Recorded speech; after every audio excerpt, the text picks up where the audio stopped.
అండి, welcome to Suman TV. So right now నేనైతే వచ్చేసాను అత్తాపూర్లో ఉన్న జర్మన్-10 హాస్పిటల్స్కి.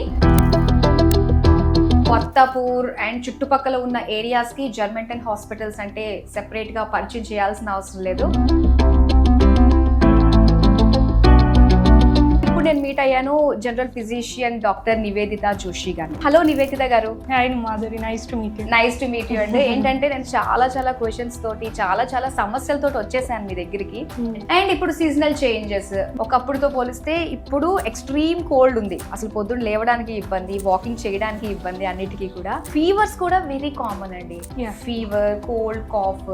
సో దీని గురించి ఎలాంటి జాగ్రత్తలు తీసుకోవాలనే విషయాలు నేను తెలుసుకోవాలి. మోస్ట్లీ నేను చెప్పబోయేది ఏంటంటే జనాలు చాలా మంది ఈ మధ్యలో వచ్చే జ్వరం కానీ, దగ్గు కానీ, జలుబు కానీ most of it is viral. మనము వెంటనే ఫార్మసీకి వెళ్ళి యాంటీబయాటిక్స్ తీసుకొని వీఆర్ క్రియేటింగ్ మోర్ ప్రాబ్లమ్స్. జాగ్రత్తల వరకు వచ్చేసరికి ఫస్ట్ థింగ్ అనేది we should be protected. Warm clothes వేసుకోవాలి. We should cover yourself properly, అది ఫస్ట్ థింగ్. అండ్ ఎవరైతే ఇంతకు ముందు హెల్త్ ఇష్యూస్ ఉన్నాయో, అండర్లయింగ్ ప్రాబ్లమ్స్ ఉన్నాయో దానికి కేర్ తీసుకోవాలి. అండ్ కోల్డ్, కాఫ్ ఇలాంటివి వచ్చినప్పుడు మన స్టీమ్ ఇన్హలేషన్ కానీ, గార్గ్లింగ్ కానీ, ఈ home remedies also play a very good role in addition to the medicines which are prescribed by us. Okay. So మనం ఇవన్నీ గుర్తులో పెట్టుకోవాలి. And we shouldn't only antibiotics వరకు మనము వెళ్ళకూడదు అప్పుడే.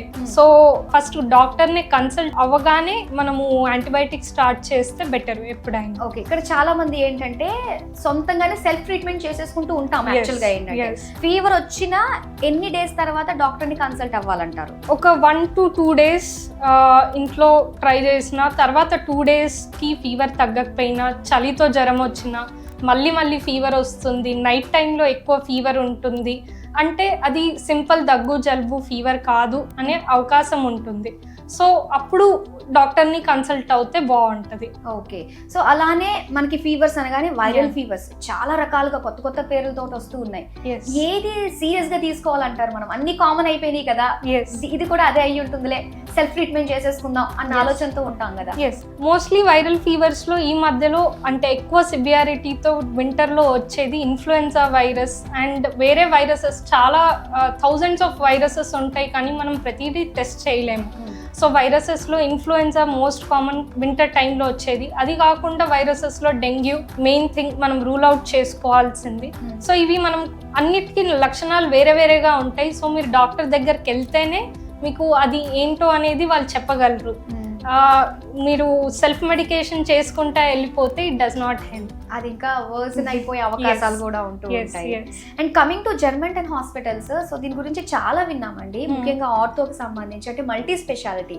సో అన్ని కేటగిరీస్ కూడా ఒక అండర్ వన్ రూఫ్ అన్నట్టుగా ఉంటుంది. ఎలాంటి ప్రాబ్లం వచ్చినా కూడా వన్స్ జర్మన్-10 వస్తే క్యూర్ అయిపోతుంది అని చెప్పేసి. ఇంకా ఆర్థో విషయానికి వచ్చేసరికి ఎలా ఉంటుంది అంటారు? ఇప్పుడు నాకు తెలిసి ఏంటంటే 70+ 80s ఆ ఏజ్ లో ఉన్న వాళ్ళకి ఏమన్నా సర్జరీ చేయించాలంటే భయపడుతూ ఉంటారు. ఎందుకంటే రికవరీ అవ్వలేదు అని చెప్పేసి ఒక గట్టి నమ్మకం మనందరికి.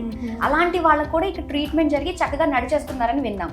దాని గురించి మీరేం చెప్తారు? సో చాలా మంది చాలా కామన్ సినారియోస్ అండి మన ఇండియన్ హౌస్ హోల్డ్స్ లో జరిగేది.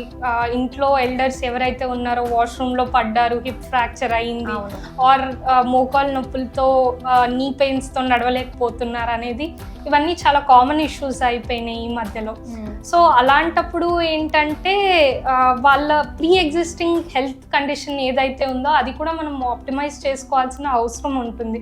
లైక్ వాళ్ళకి అంతకు ముందు ఉన్న బీపీ, షుగర్, థైరాయిడ్, ఆస్తమా, లేకపోతే ఏమైనా ఇన్ఫెక్షన్స్ ప్రీ ఎగ్జిస్టింగ్ ఉన్నవి. సో మన హాస్పిటల్లో ఏంటి అంటే not only surgical care but other departments కానీ, లైక్ నేను జనరల్ ఫిజిషియన్ ఉన్నాను, pulmonologist, cardiologist, all of us sit together, we make a plan for the patient. వాళ్ళు సర్జరీకి వెళ్తున్నారు అంటే వెళ్లే ముందర ఏం చేయాలి, వెళ్ళి వచ్చాక ఏం కాంప్లికేషన్స్ రావచ్చు, ఆ కాంప్లికేషన్స్ని ఎలా మనం ట్యాకిల్ చేయాలి అనేది మన దగ్గర ఎప్పటికీ ఒక ప్లాన్ ఉంటుంది. So whatever we're expecting అది మనం పేషెంట్కి కూడా వాళ్ళకి అర్థం అవుతుందో అలా చెప్పడానికి ట్రై చేస్తూ ఉంటాము.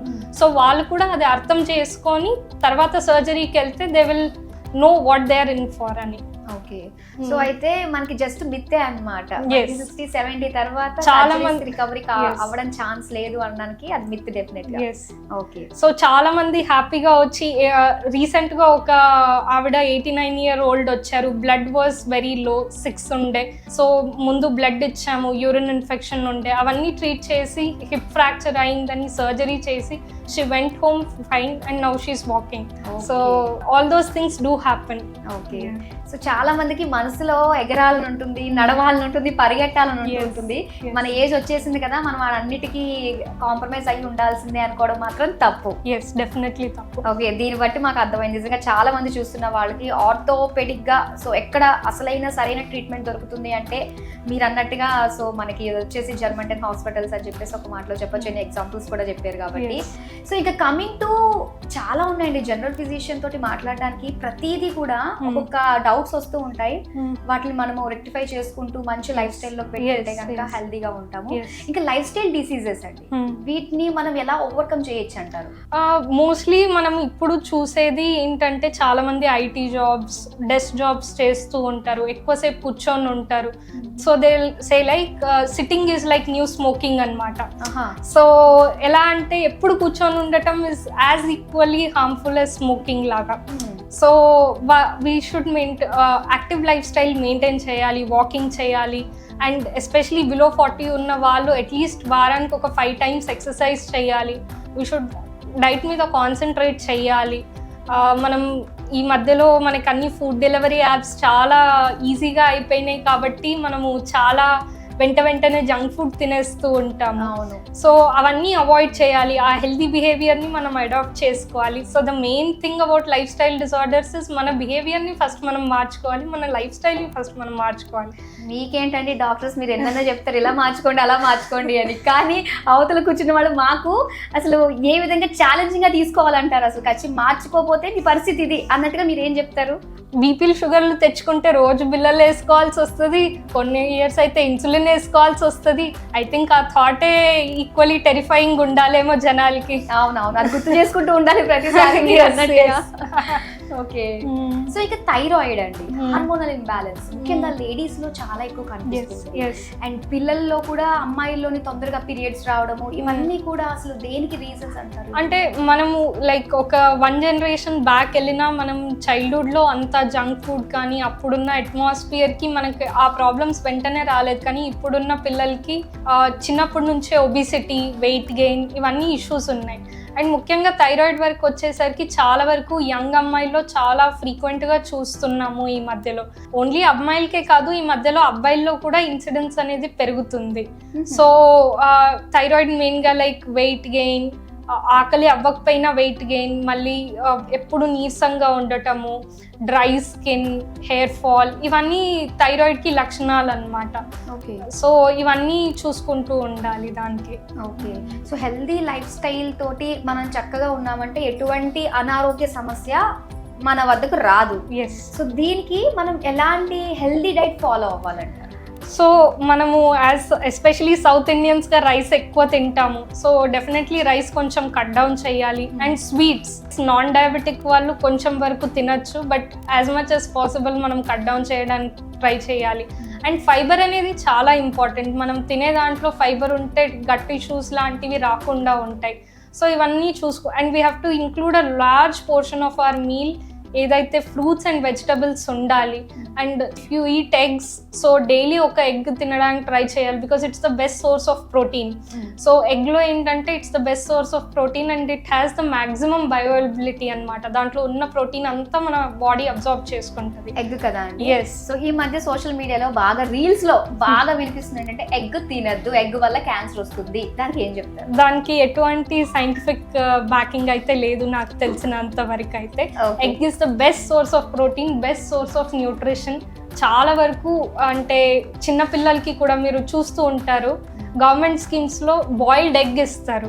ఎందుకు ఇస్తారు అంటే that is the best source of protein. మనకి ఇండియాలో మోస్ట్ అఫోర్డబుల్ అండ్ ఈజీలీ దొరికే థింగ్ అంటే ఎగ్. సో డైలీ ఒక ఎగ్ తింటే it's very good. So egg అనేది ఎప్పటికీ best source of protein. It's a complete protein, అన్ని అమైనో యాసిడ్స్ ఉంటాయి కాబట్టి సో ఎగ్ తినడం చాలా మంచిది అన్నమాట. ఓకే. సో ఇంకా ఇన్ఫెర్టిలిటీ ప్రాబ్లం ఉంటుంది. So Yes. వాళ్ళకి అంటే ప్లాన్ చేసుకునే వాళ్ళకి ఎవరైతే పిల్లలు Yes. ప్లాన్ చేసుకుంటారో బిఫోర్ గానే వాళ్ళ లైఫ్ స్టైల్లో ఎలాంటి మార్పులు రావాలి? మెయిన్గా లైక్ ఇట్ ఈస్ ఇంకోటి ఈ విషయంలో ఏంటంటే not only the women but the man also has to be equally active. వాళ్ళు ఏమన్నా ఆల్కహాల్, స్మోకింగ్ అలాంటి అలవాట్లు ఉంటే అట్లీస్ట్ ఒక 6 months to 1 year before conception వాళ్ళు అవి మానడానికి ట్రై చేయాలి. అండ్ ఇద్దరు హెల్తీ డైట్ తీసుకోవాలి. అండ్ ఎస్పెషలీ ఉమెన్కి ఏమైనా థైరాయిడ్ కానీ అలాంటివి ఉంటే అవన్నీ ఇంబ్యాలెన్సెస్ అన్నీ సెట్ చేసుకోవాలి. ఓన్లీ దెన్ అంటే ఇప్పుడు B12 కానీ D3 ఈ డెఫిషియన్సీస్ అంతా చాలా కామన్. సో ఇవన్నీ కూడా కరెక్ట్ చేసుకోవాలి. సో ఇద్దరికి diet and exercise is very important. And అంతకుముందు ఏమన్నా వాళ్ళ ఫ్యామిలీస్లో ఏమైనా జెనెటిక్ ఇష్యూస్ ఉంటే అది కూడా వాళ్ళు చూసుకోవాల్సింది ఉంటుంది. ఓకే. సో ఇంకోటి వచ్చేసి డయాబెటీస్ అండి. సో దీని గురించి నిజంగా ప్రతి ఒక్కరి ఇంట్లో టీవీ, ఫ్రిడ్జ్ ఇవన్నీ ఎంత కామన్ గా ఉంటుందో ఒక డయాబెటిక్ పేషెంట్ కూడా ఉంటూ ఉంటారు. సో ఇంత కామన్ అయిపోయింది ఏంటండి? ఎక్కడ జరుగుతుంది అసలు లోపము? డయాబెటీస్ అనేది ఒక లైఫ్ స్టైల్ డిజార్డర్. మనము ఏషియన్స్ ఇన్ జనరల్ మనం ఎక్కువ ప్రోన్ ఉన్నాము. అండ్ ఇండియాలో చాలా ఇన్సిడెన్స్ పెరుగుతుంది. By another 20 years 11% of our population is going to be diabetic. So the thing is like వాళ్ళకి ఏంటంటే మన life style, diet and mostly మనం సెడెంటరీ లైఫ్ స్టైల్ ఎక్కువ అయిపోతుంది.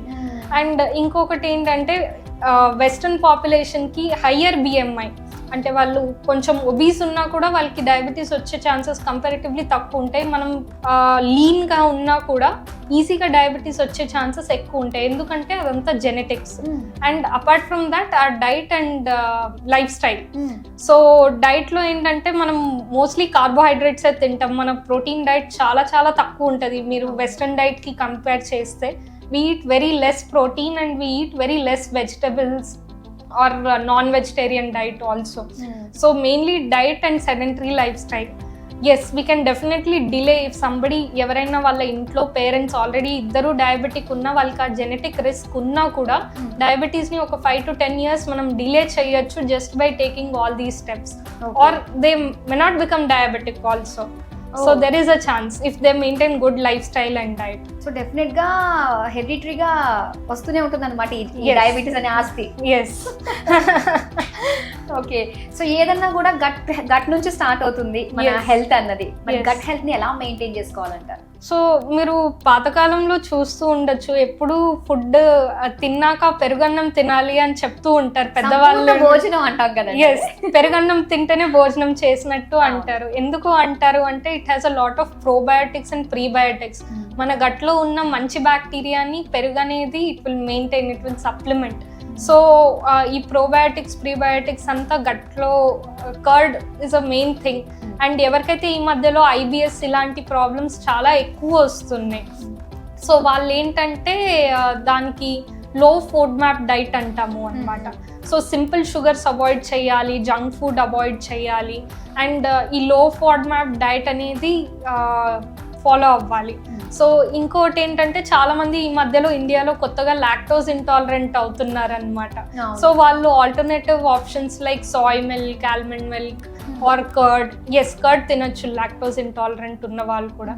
సో ఈ ఆల్టర్నేటివ్స్ అనేవి వాళ్ళు ఎక్స్ప్లోర్ చేయాలి అనమాట. అండ్ ఇంకో మంచి thing to do would be food diary maintain చేయటం. అంటే ఏది తింటే వాళ్ళకి ఎక్కువ ఇబ్బంది అవుతుంది. సో ఇది ఆ self awareness is important for them. Okay. ఇంకా ఫైనల్ గా వచ్చేసరికి ఎక్స్ట్రీమ్ వెదర్ ఉంది కాబట్టి మనకి డిసెంబర్, జనవరి చాలా జాగ్రత్తగా ఉండాలి. డిసెంబర్ అయిపోతుంది కాబట్టి సో ఎలాంటి జాగ్రత్తలు తీసుకోవాలంటారు అందరూ కూడా మన ఇమ్యూనిటీని బూస్ట్ చేసుకోవడానికి? ఇప్పుడు ఈ సీజన్ లో ముఖ్యంగా ఇమ్యూనిటీ కొంచెం లో ఉంటుంది కాబట్టి దాన్ని ఏ విధంగా మనం స్ట్రెంథన్ చేసుకోవచ్చు? సో మెయిన్లీ ఎవరైతే మిగతా హెల్త్ ఇష్యూస్ ఉన్నాయో వాళ్ళకి ఏమైతే ట్రీట్మెంట్ ఉందో అది ఫాలో అవ్వాలి. అండ్ ఇంట్లో home cooked hot fresh food తినడానికి ట్రై చేయాలి. అండ్ వెదర్ ఇంత కోల్డ్గా ఉంది కాబట్టి mainly clothing, covering is important. So మెయిన్గా మనం ఇమ్యూనిటీ అనేది మన డైట్ ద్వారానే వస్తూ ఉంటుంది. So mainly home cooked food తింటే will be mostly healthy. And winter season కాబట్టి మనం ఈ జాగ్రత్తలన్నీ పాటించాల్సింది ఉంటుంది. ఓకేనండి, ఓవరాల్ హెల్త్ గురించి మాకు చాలా డీటెయిల్గా తెలియజేసినందుకు thank you so much Niveditha గారు.